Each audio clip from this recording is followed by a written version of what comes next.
Bienvenido. Mauricio, estaba por comentarle a la audiencia que tenemos esta tarde que vamos a hablar contigo esencialmente de tres temas importantes. El primero tiene que ver con la coyuntura internacional, cuáles son los riesgos, los desafíos. Venimos de momentos muy difíciles, la mayor inflación en varias décadas en muchos países, aumentos de tasas de interés, caídas en los niveles de confianza del consumidor en la mayor parte del mundo. Y eso sumado a lo que veíamos en la conferencia de Michael Reed al principio de nuestra transmisión, relativa a todos los temas de largo plazo estructurales que se están dando en el mundo relativos a la fragmentación del mundo en zonas geopolíticas con líderes muy diversos, con una pérdida del consenso de la importancia del libre mercado, con políticas más bien restrictivas. Después pasaremos a estudiar el tema de la economía colombiana, donde la idea es hacerte preguntas relativas a cómo ves el futuro. Y finalmente algo sobre algunas de las reformas planteadas por el gobierno actual, especialmente el tema de la reforma tributaria, que hoy se ha movido mucho con la presentación de la ponencia en el Congreso y si nos queda algo de tiempo con el tema de la reforma pensional. Entonces, Mauricio, vayamos al primer punto, que es el tema del mundo, de los desafíos que implica para Colombia esa evolución no muy positiva, aparentemente, del mundo. Así que bienvenido, el auditorio es tuyo. Pues gracias, Andrés. En primer lugar, muchas gracias por la invitación, a ti, a Germán Cristancho, a Corredores da Vivienda, a Da Vivienda, Grupo Bolívar. Bueno, muy complacido de estar acá y muy complacido de estar conversando también contigo en particular y buscaremos resolver inquietudes, preguntas que pueda tener la audiencia, porque como son momentos tan complejos, donde hay vientos cruzados, hay que tener pues toda la información posible, todas las perspectivas posibles para tomar buenas decisiones, que es lo que tú me preguntas, que es el contexto internacional. El contexto es complejo, es un contexto de desaceleración no solo en Europa, que será la primera región del mundo en entrar en una recesión. De hecho, ya algunos países europeos están en una recesión técnicamente hablando, es el caso de Alemania, sino que la recesión también va a llegar a la China. Este año ha sido un año de muchas medidas de cuarentenas, aislamientos por cuenta del COVID todavía en la China, y eso ha frenado la economía china. China no va a crecer este año a tasas como las que crecía en el pasado, el crecimiento no va a superar el 4%, y pues evidentemente estas noticias también son malas en el caso de la economía que más nos interesa a nosotros, que es la de los Estados Unidos. El problema inflacionario ha persistido, la Reserva Federal ha tenido que cambiar su postura, ser más agresiva, y el aumento de tasas de interés que se espera pues se ha ido revisando al alza. Se estima que al final de este año la tasa de interés de la Reserva Federal estará cercana al 4%. Entonces, Colombia no se puede sustraer de ese entorno. Es un entorno donde las, digamos, noticias económicas son generalmente malas, y esto significa que pues vamos a tener seguramente tendencias de menor comercio internacional, menor dinamismo de las exportaciones y al mismo tiempo menores precios de los productos que nosotros exportamos. De manera que el primer elemento en esta conversación es un contexto internacional, y todavía no hemos hablado absolutamente nada de lo particular, de lo específico a Colombia. Es un contexto que indica que no estamos en el ambiente más favorable que pudiéramos pensar.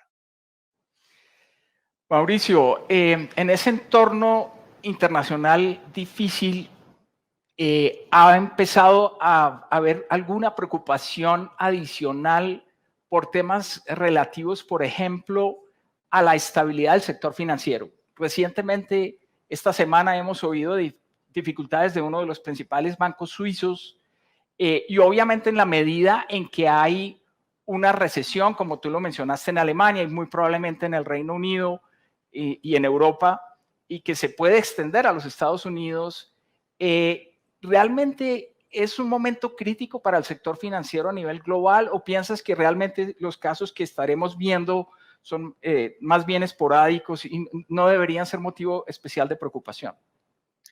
El problema realmente no está en el sistema financiero, como fue el caso de la gran crisis financiera de 2008-2009, que fue originada porque los bancos, digamos, incurrieron en riesgos excesivos y esto generó problemas de pago de las obligaciones, se hizo necesario intervenir los bancos, se suspendió, se interrumpió el canal de crédito. En esta ocasión es distinto, no es ese canal. En esta ocasión ha sido más bien el aumento de los precios de los productos energéticos, que reduce la capacidad adquisitiva de los hogares.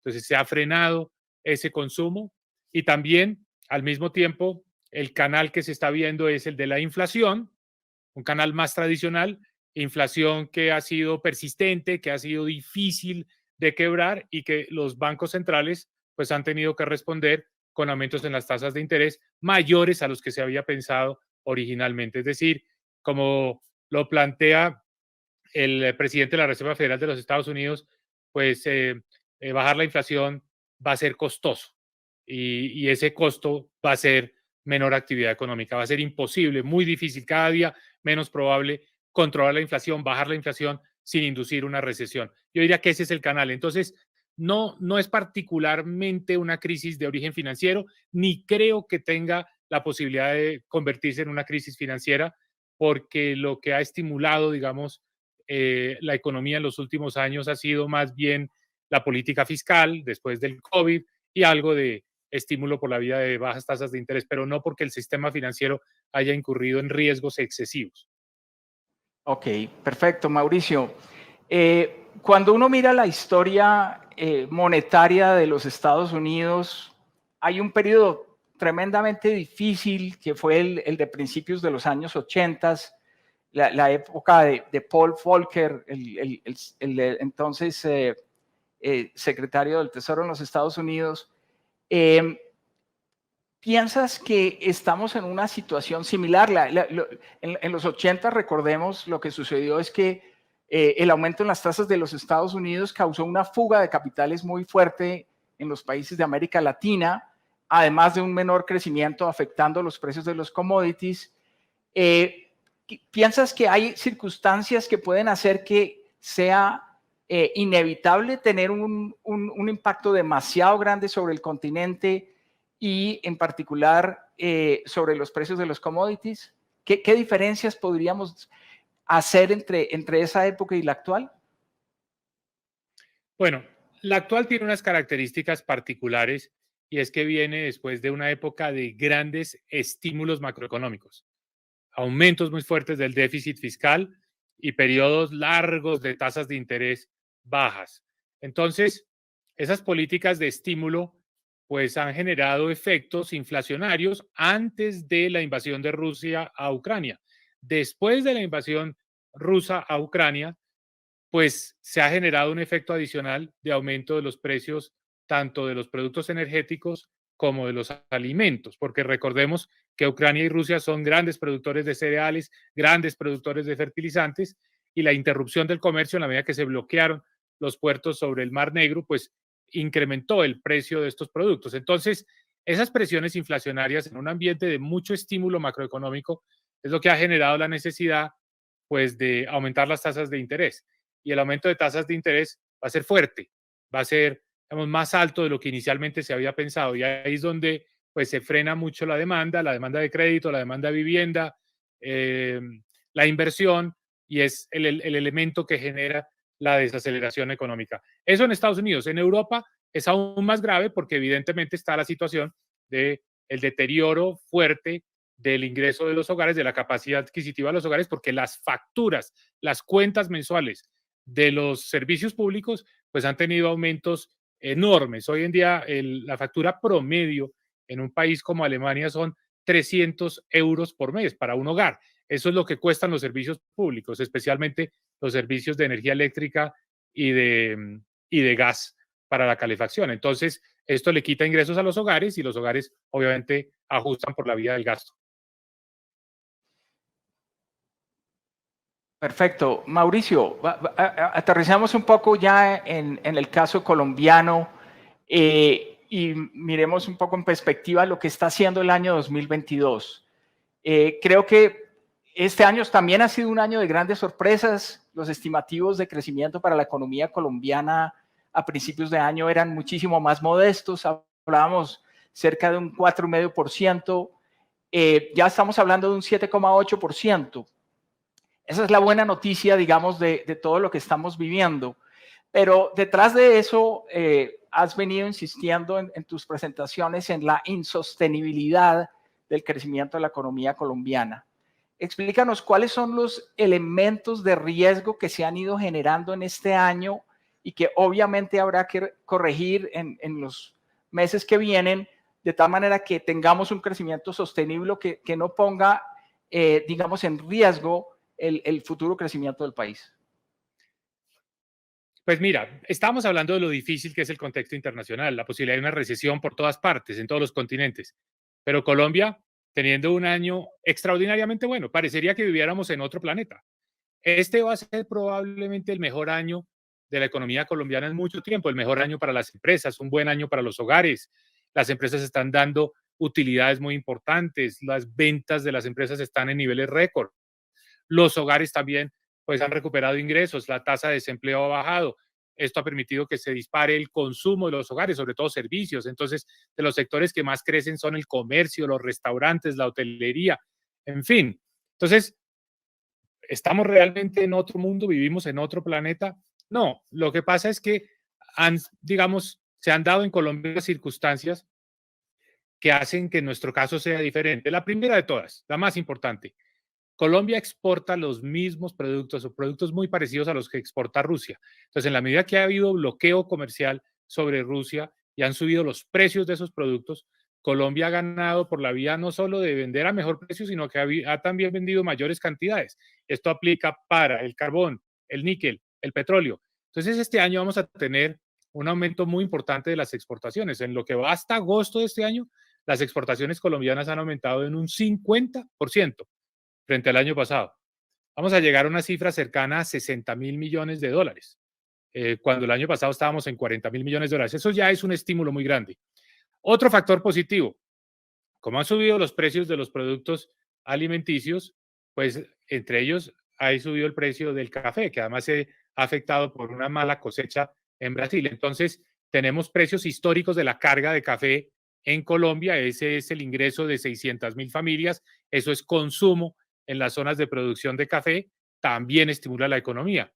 Las remesas se han mantenido altas. Ese es otro elemento que refuerza el ingreso de las familias colombianas. Entonces, todo eso sumado hace que este sea un año donde ha habido mucha recuperación. También hay un efecto estadístico porque recordemos que el año pasado la actividad económica se resintió mucho en los meses de mayo y junio durante la época de la protesta social. Entonces, ese efecto estadístico más el aumento de la demanda, más el hecho, y que es muy importante en esta conversación financiera, el crédito en Colombia sigue creciendo a tasas extraordinariamente altas.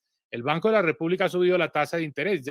Ya lo estaban comentando ustedes hace un minuto, la tasa de interés de intervención del Banco de la República está en 10%, hace un año estaba en 1,75, o sea, un aumento rápido de la tasa de interés. Eso ha aumentado el costo del financiamiento en Colombia, pero los hogares y las empresas siguen demandando crédito a un ritmo muy alto, seguramente porque tienen confianza, porque esperan que las condiciones económicas de sus empresas o de sus hogares sigan sólidas, pero el dinamismo del crédito es otro elemento que hay que destacar de este buen momento económico de Colombia en el 2022. Pero entonces tú me preguntas, ¿esto es efímero? ¿Esto es pasajero? ¿Es sostenible? Y yo diría no, no porque todos los elementos que están detrás de esa ecuación tienden a desaparecer. A la medida que suben las tasas de interés, llegará el momento en el que se debilita la demanda de crédito. El gobierno no puede seguir con un déficit fiscal tan elevado, no puede seguir dando tantos subsidios, entre ellos los subsidios a los combustibles. Los colombianos vivimos en otro planeta, pagamos $2 por galón de gasolina, 9.000 pesos por galón de gasolina. En el mundo todo el mundo está pagando $4. Entonces eso obviamente también nos ayuda a mejorar nuestra capacidad adquisitiva, podemos gastar en otras cosas, no gastar en gasolina como es lo que están gastando los consumidores en todo el mundo. Entonces, finalmente, esos elementos no se van a poder sostener hacia adelante y por eso el año entrante será un año de aterrizaje. La gran pregunta, la pregunta del millón, Andrés, es, ¿será un aterrizaje suave, como todos desearíamos, como todos quisiéramos, o será un barrigazo? Esa es la gran pregunta y pues la respuesta a esa pregunta dependerá de lo que hagamos o dejemos de hacer de aquí en adelante. Sí, un año definitivamente retador, Mauricio. Hablemos algo de inflación y de política monetaria, Mauricio. Esta mañana el DANE publicó las cifras de inflación para Colombia, un 0.93% de inflación mensual, 11.44% de inflación anual. Los analistas estaban esperando un dato bastante más bajo, excepto la vivienda, donde teníamos precisamente una predicción de 0.93. Pero efectivamente, como mencionas, la tasa de intervención está en 10%, la inflación en 11.44%. Vemos algunas voces de crítica por los incrementos de las tasas de interés del Banco de la República. ¿Consideras que el banco está haciendo una buena tarea? ¿El banco quedó retrasado en términos de los ajustes de tasas? En la última reunión teníamos previstos 150 puntos básicos algunos analistas, el banco solo incrementó 100. ¿Cómo consideras que ha sido ese manejo? ¿Cómo consideras que podrían ser las tendencias de la inflación en los próximos meses? El Banco de la República está haciendo lo que le corresponde y no ha terminado de realizar su tarea. Se demoró en comenzar, pero ha ido tratando de recuperar el tiempo perdido y por eso estos aumentos han sido acelerados y altos. Es tal vez el periodo de incrementos más fuertes y más rápidos desde en los últimos 20 años en la tasa de interés del Banco de la República.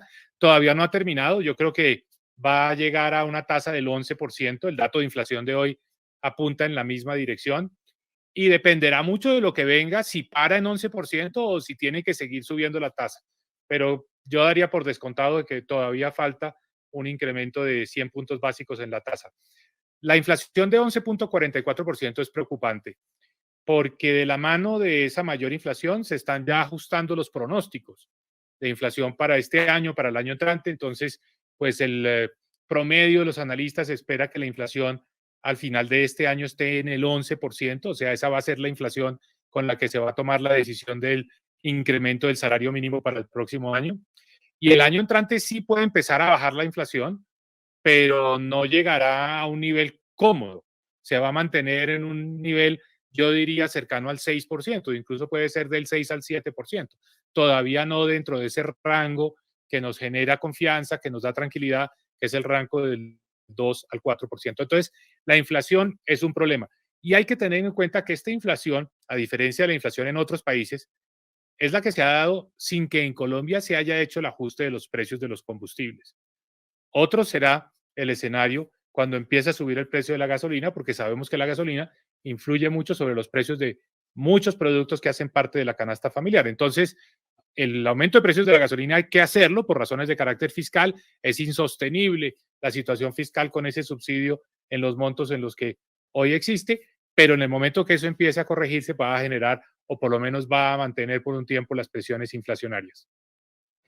Estupendo, Mauricio. Quisiéramos aprovechar para hacer una pequeña encuesta interactiva entre quienes nos están siguiendo en este momento, precisamente sobre ese tema de la inflación. Estamos preguntando cuál creen que va a ser la inflación del año 2023, al cierre del 2023. Creo que podríamos proyectar esa pregunta. Bueno, muy bien. Mientras nuestros asistentes responden esa pregunta, vamos entonces al tema de crecimiento para el año entrante. Ya oímos al ministro José Antonio Campos siendo un poco más optimista que el Banco de la República. Oímos de José Antonio el hecho de las expectativas del crecimiento económico en Venezuela, las exportaciones, la dinámica de las exportaciones no tradicionales, que según él pueden tener una reacción positiva a los buenos niveles de tasa de cambio, y el tema de lo que él llama el multiplicador del presupuesto balanceado, el hecho de que vamos a tener más gasto público, más impuestos, pero también más gasto público en 2023. 2023. ¿Consideras que el ministro es demasiado optimista? En realidad, ¿cuál sería tu pronóstico o cuáles serían los escenarios que tendrías para el crecimiento económico de Colombia, dependiendo de otras variables, de tal manera que nuestros asistentes puedan tener una visión un poco más clara sobre ese tema? Bueno, pongamos sobre la mesa la proyección de crecimiento económico del Banco de la República, del equipo técnico del Banco de la República para el 2023, 0,7%, o sea, una cifra muy baja. Este año vamos a estar cercanos al 6,5%, 7%. Tú dijiste hace un minuto que la proyección de ustedes es de las más altas, más de 7%, si te entendí bien. Entonces es un mundo de un boom económico impresionante y pasaríamos a una etapa de moderación en el 2023. Entonces, la pregunta es, ¿vamos a lograr 0,7 el año entrante o vamos a lograr más? ¿O podría existir la posibilidad de que en el año 2023 no crezcamos o tengamos un decrecimiento? Es decir, ¿cuál es el escenario del 2023? Y aquí es donde están los grandes signos de interrogación. Entonces, la economía mundial no nos va a ayudar por el aumento de tasas de interés y la desaceleración, pues que ya es un hecho en Europa, en Estados Unidos, en la China. Los precios de los commodities, de los productos básicos que exporta Colombia, pues han tenido un poco una tendencia a la baja en las últimas semanas. Últimamente, en la última semana y especialmente hoy, que los países de la OPEP anunciaron un recorte en la producción de 2 millones de barriles para tratar de volver a subir el precio del petróleo, pues evidentemente podríamos decir que el año entrante puede seguir siendo un año de buenos precios de los productos de exportación colombiana. Pero lo que inevitablemente va a ocurrir el año entrante y va a generar esta mayor, digamos, el menor ritmo de crecimiento económico, es que el aumento de tasas de interés del Banco de la República, que insisto ha sido rápido e intenso, comienza a tener impacto y se va a traducir en un menor crecimiento del crédito. Entonces es un primer elemento pues que será prácticamente inevitable. Y con respecto a la política fiscal, aquí voy a tener una cierta discrepancia con la postura del ministro porque el multiplicador del presupuesto balanceado es 1, entonces uno podría decir que si yo la plata que estoy recaudando hoy en la reforma tributaria, 22 billones de pesos, lo que se está votando hoy en las comisiones económicas, me lo gasto, pues el efecto es, digamos, el aumento de la actividad económica es de 22 billones de pesos. Eso es lo que dice un multiplicador unitario. Pero lo que pasa es que estos 22 billones de pesos no nos los podemos gastar. El gobierno rápidamente tiene que decir que esto va a utilizarse para bajar el déficit fiscal del año entrante y para que la reducción del déficit fiscal del año entrante pues sea considerable, sea importante, porque el elemento más importante en los resultados económicos del 2023, Andrés, es la confianza. La confianza. Es decir, no es si la tasa de interés, no es si el precio del petróleo, no es si la reforma fiscal fueron 17, 20 o 25 billones, es la confianza. Y la confianza hoy está en la sala de espera. Está atenta a ver qué decisiones se toman, cuáles son las prioridades que fija este gobierno. Hasta ahora ha habido muchos anuncios bastante confusos, contradictorios. Estamos un poco, digamos, abrumados de anuncios, de mensajes de que va a haber reforma pensional, de que va a haber reforma laboral, de que hay reforma a la justicia, de que hay la posibilidad también de modificar la política en el sector energético. Bueno, muchísimos anuncios. Entonces, en la medida en que no se decante cuáles son esas prioridades del gobierno y no tengamos claridad sobre los escenarios fiscales, no vamos a tener confianza. Entonces, lo más importante, desde mi punto de vista, es reconocer que la situación económica es frágil, hay vulnerabilidades y que el gobierno debe unificar mensajes, tener más coordinación y decir, bueno, nuestras prioridades son tales y tales reformas y requerimos, además, de una política fiscal que va a bajar el déficit, que le va a dar confianza a los inversionistas, que siga llegando capital a Colombia, que los inversionistas que están con activos en nuestro país no se vayan a ir, que se queden con seguridad y confianza. Eso es lo que va a determinar el escenario macroeconómico del próximo año. Y todavía estamos en una fase, yo diría, donde no hay claridad en qué dirección se va a mover esa variable, ese factor, el factor confianza. Perfecto, Mauricio. Ya tenemos los resultados del sondeo que hicimos entre los asistentes. Yo creo que si el Banco de la República tomara estos resultados en serio, la verdad es que le daría, subirían las tasas de interés más en Colombia. Ustedes pueden ver ahí el 33.57% de los que respondieron la encuesta afirman que la inflación en 2023 sería mayor al 9%. El 11.19% entre el 8 y el 9% y el 22.62% entre el 7 y el 8%. Digamos que aquí lo que estamos viendo claramente es que, digamos, escenarios con inflaciones superiores al 7% son los que predominan y escenarios de inflación por debajo del 7% realmente tienen porcentajes minoritarios. Sumados pueden estar entre más o menos en el 30%. Bien, los invito también a contestar la siguiente pregunta relativa a cuál cree usted que va a ser el nivel más alto de tasa de política monetaria en Colombia en este ciclo de tasas de interés al alza. Sabemos que el Banco de la República va a seguir aumentando. Mauricio nos ha hablado de 100 puntos básicos, es decir, aumentar al 11%, pero quisiéramos conocer de ustedes la opinión sobre a qué niveles podría llegar. Bueno, mientras eso ocurre y conocemos las respuestas, Mauricio, hablemos un poco del tema de la reforma tributaria, que creo que es el tema de moda en Colombia y obviamente es un tema muy importante. Yo creo que uno de los elementos que podríamos empezar analizando es la importancia que tiene esa reforma tributaria. Tú ya lo mencionaste, es decir, parte de la reforma tributaria tiene que ir a reducir el gasto. La situación de deuda de Colombia realmente no es la mejor, estamos en una situación un poco delicada. Pero quisiera conocer tu opinión en relación con cuál debería ser el monto ideal que Colombia pudiera destinar a reducir esa deuda, es decir, de esos 20 billones de los cuales nos habló el ministro de Hacienda, ¿cuál sería el mix adecuado? ¿Cuáles son los elementos positivos que tú ves en esta reforma tributaria y realmente cuáles son los elementos negativos, los elementos más críticos en relación con este proyecto que está analizando el Congreso? Muy bien, Andrés. Bueno, démosle un poquito de contexto a quienes nos están escuchando en este momento sobre las finanzas públicas. Colombia ha sido tradicionalmente un país bien manejado en materia fiscal. Nunca ha tenido grandes desequilibrios. Toda la década pasada el déficit estuvo entre un mínimo de 2% del PIB y un máximo de 4% del PIB. 2% cuando las condiciones eran muy buenas, altos precios de los productos de exportación como el petróleo, y 4% del PIB en los años difíciles cuando se descolgaba el precio del petróleo, 2 a 4%. Bueno, eso ya es cosa del pasado. Llevamos 3 años con un déficit fiscal cercano o superior al 7% del PIB. El primero fue el año 2020 por cuenta de la pandemia, todo el mundo lo entiende, plenamente justificado.